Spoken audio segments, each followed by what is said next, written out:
Welcome back, ladies and gentlemen, to episode 2 of the Datsun 670 build. Now, I know this isn't the most exciting part of a project, but it is a crucial step. You want to have a rough order of things so you can make sure you've got the parts you need before you need them, and also you can build a checklist. We all love that feeling of crossing things off a checklist. The first thing to do is remove anything we don't need that's in our way.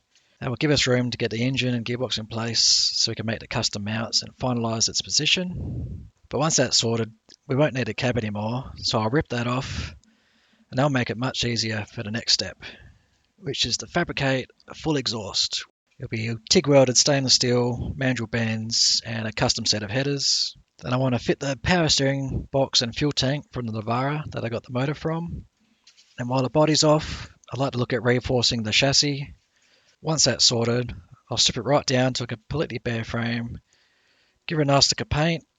As it all goes back together, I'll replace all the bushes, ball joints, brake lines, fuel lines, the brakes, and probably even the wiring, because, well, she's only got about 10 wires. And finally we get to the point where we can put the 620 body on. Yeah, boy! I can't do things like fit the radiator, brake booster, or steering column until the body's on. Plus some other mods I've got in mind, but once we get to that point, we'll reassess and go from there. Now with that out of the way, let's get into it. Alrighty, first job, remove anything off the car that we don't need and it's in the way. That diesel gearbox, front bumper and apron will go. There's some hoses, a bit of wiring, a few other bits and pieces. But I did notice the front of the car on this side was sitting a bit low. So I jacked her up, got her on a stand, and yeah, that's not good. The steering and suspension joints look alright, so hopefully it's just a wheel bearing, but we'll cross that bridge when we come to it. But for now, let's get cracking on the engine bay. I don't want to bore you, so I'll get into Tasmanian Devil Tornado mode and get into it.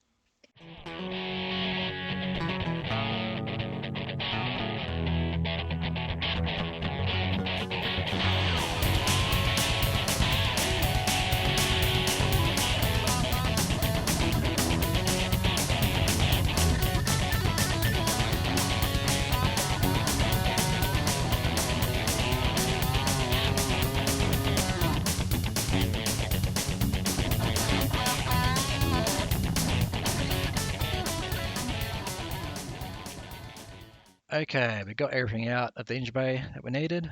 That front apron gave me a bit of trouble. It's rusted bolts. We've got it done.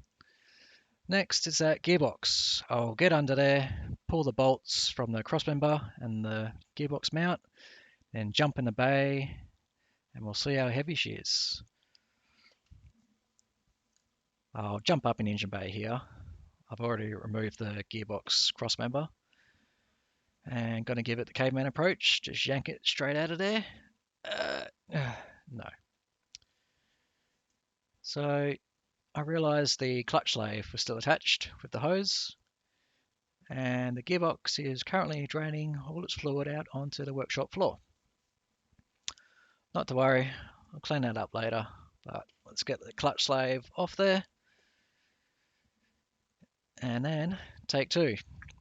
I had my wheat bix this morning, so give it a good yank up in the engine bay. If anyone needs a diesel 5-speed gearbox, I've got one for sale. No gearbox oil though, but she does shift in all gears. And I'll give you a look. Clean up in aisle 7.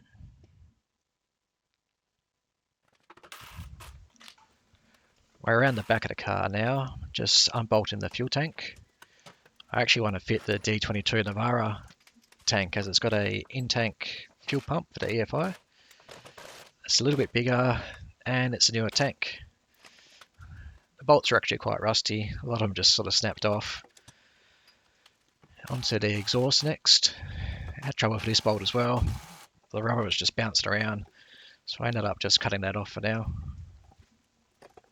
And cut chunk. chucked it outside in the scrap bin, and then manhandled the tank out of the way. Actually had a bit of fuel in it, so I can imagine what that stinks like. Got the fuel tank out, and the one place that does have rust is the fuel tank mount.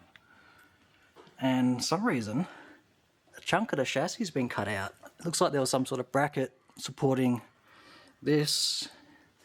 It's either just rusted out or was cut out for some reason. Sort of not bad because I'm actually planning to put the Navara tank in here, so I needed to change this anyway. But yeah, we'll address that when the time comes. On to getting the motor in. Getting into the real meat and potatoes of the build here. I've actually chucked a tape measure over the sump, over the engine bay, and I don't think she's going to fit. I'm pretty sure the sump's going to hit on the front diff, but we're all dressed up, ready to go. So I thought we'll drop her into place, get it as close as we can, see how far off we actually are. It was about now. I wish I had a helper. Be good if my 3-year-old son would hurry up and grow up, but for today, it's just me. As I was going down, I noticed it's getting pretty close to that brake line there. I don't want to damage my nice new zinc plating. It's a little bit cardboard. Down a bit further. It's becoming pretty obvious that she's not going to fit. It's going to hit the front sump well before she's where I wanted to be. Also need to take into account that the KA24 actually leans over to the passenger side. But I'll bring you in here for a look.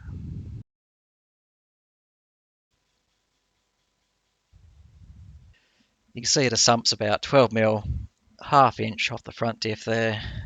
Still got a long way to go until we get the motor to where I want it to be. I'll grab a factory engine mount here, and you can see that we're about 5 to 6 inches away. And yes, I know that engine mount is upside down, but you get the idea. Now there is a front hump oil pan available for these engines. They're pretty rare. I had a look around locally, couldn't find anything. But it turns out this is actually a fabrication channel. So, looks like we'll be making a custom sump. But that's actually all I got time for this week. I'll just pull that sump off, tape up the crankcase, and next episode we'll focus on making engine mounts and gearbox mounts, get the engine in place.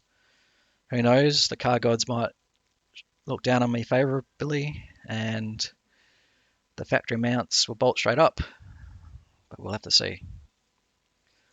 Once the engine's in place, I can see how much room we've got for the sump, and we'll go from there. So until next time, take care. I'll see you later.